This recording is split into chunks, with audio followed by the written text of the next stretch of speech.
Some industries collapse loudly. They produce hearings, headlines, and executives answering questions in front of cameras. This one expanded quietly, and that distinction matters more than almost anything else about it. Private equity firms now control assets worth more than $13 trillion globally. That figure has doubled in less than a decade, which means the firms reshaping daily life for hundreds of millions of people answer to almost no one the public has ever heard of. The central irony is simple. The most consequential economic force operating in the world today is also one of the least visible. By design, it did not begin as predation.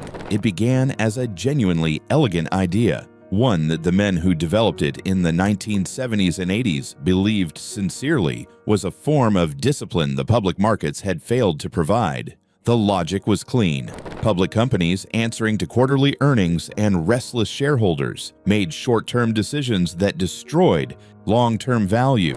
So remove the noise, take the company private, give managers better incentives, fix the business, sell it later. Everyone wins. The early firms operated with genuine conviction. Men like Jerome Kohlberg built reputations on operational improvement, buying neglected companies, fixing them, making them function again. The returns were real. The model had merit. That matters, because the merit eventually became the cover. Somewhere in the late 1980s, ambition outgrew the original discipline. The leveraged buyout, the core mechanism of the entire industry, stopped being a tool for fixing broken companies and became a tool for extracting value from functioning ones. The distinction was subtle. The consequences were not. Through the 1990s and into the 2000s, the machine scaled in ways that had no precedent in financial history.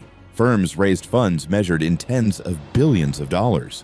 The money came from pension funds, university, endowments, sovereign wealth funds, institutions managing the retirement savings of millions of ordinary people who had no idea where their money was going. The fee structure alone was extraordinary. 2% of assets under management every year, plus 20% of profits above a threshold, which meant the managers accumulated enormous wealth regardless of whether investors actually performed well. By 2007, partners at the largest firms were earning hundreds of millions of dollars annually. That is not just a number, that is political influence, the kind of money that turns a financial firm into a lobbying force, a regulatory influence, a shaper of law. The macro environment cooperated perfectly. Interest rates fell for 3 straight decades. Cheap debt made leverage cheap. Cheap leverage made buyouts easier. And the entire model quietly optimized itself for a world where borrowing remained permanently inexpensive. Few participants asked what would happen if that world changed. The warning signs appeared early. Companies loaded with acquisition debt that could not service it. Retailers purchased, stripped of real estate, loaded with obligations, and left without the capital needed to compete. By 2005, the pattern was visible. The industry called it restructuring. But the real crack in the system began with a regulatory decision. In 1996, private equity funds were exempted from the registration requirements governing most investment advisors. The theory was simple. Sophisticated institutional investors did not need the protections designed for ordinary ones. That exemption lasted 17 years. What grew inside it was something the original architects never fully anticipated. The official record shows the mechanics. Buy a company using borrowed money secured against the company's own assets. Charge that company management fees. Extract dividends before the debt is paid down, a process called dividend recapitalization. Then sell the company, often to another private equity firm, reset the clock, collect another round of fees. Some companies survived the process. Many did not. More than 500,000 retail jobs disappeared between 2010 and 2020, the majority traceable through layers of ownership back to leveraged buyouts that loaded companies with debt they were structurally unlikely to survive.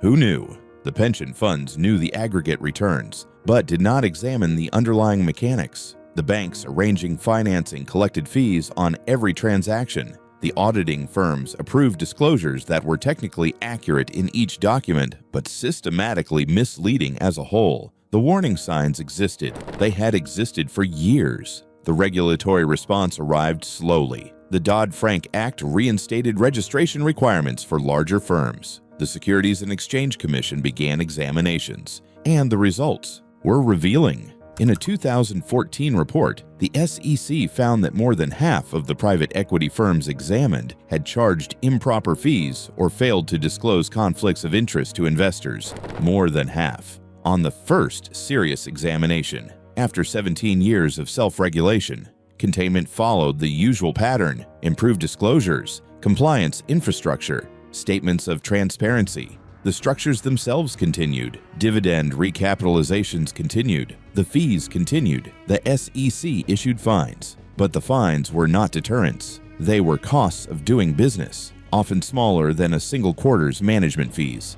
The people who paid the price were not in those rooms. A nurse in her 50s working in a hospital system acquired in a leveraged buyout. She watched maintenance budgets shrink, staffing ratios worsen, equipment replacement schedules stretch. Her questions at staff meetings received careful non-answers from administrators following. Guidance written by the ownership group, a family that had owned 3 stores inside a regional retail chain for 2 decades. They received a letter one autumn informing them the parent company had entered bankruptcy. Their franchise agreements would not survive the restructuring. A 43-year-old warehouse worker, 12 years of service, 2 weeks of severance. The distribution center he worked in was closed as part of a portfolio rationalization. In that same quarter, investors received an $800 million dividend. The workers were misled about the stability of the companies. Regulators were misled about the structure of the fees. Pension beneficiaries were misled about where their retirement savings were actually invested. The people who paid the price were not the people in those rooms. This pattern is not new. The railroad barons of the 1880s used leveraged control of infrastructure to extract wealth from the companies they controlled and the communities those companies served. The conglomerate wave of the 1960s produced the same cycle: debt-financed acquisitions, extraction, collapse, different industries, same structure. The unanswered question is not about private equity specifically. The unanswered question is about oversight, because in many cases, the people writing the regulations are the same people who will work for the firms they regulate within 18 months of leaving government service. The revolving door is not a flaw in the system. It is the system. What we are watching is not a series of individual failures. It is a stable equilibrium, one that reproduces itself across industries and decades, because the people with the most to lose from genuine accountability are the same people with the most resources to prevent it. The buildings change names, the funds adopt new structures, the fees adopt new terminology, workers receive new letters explaining why their severance is what it is, and somewhere in a room none of them were ever invited into, the next fund is already being raised.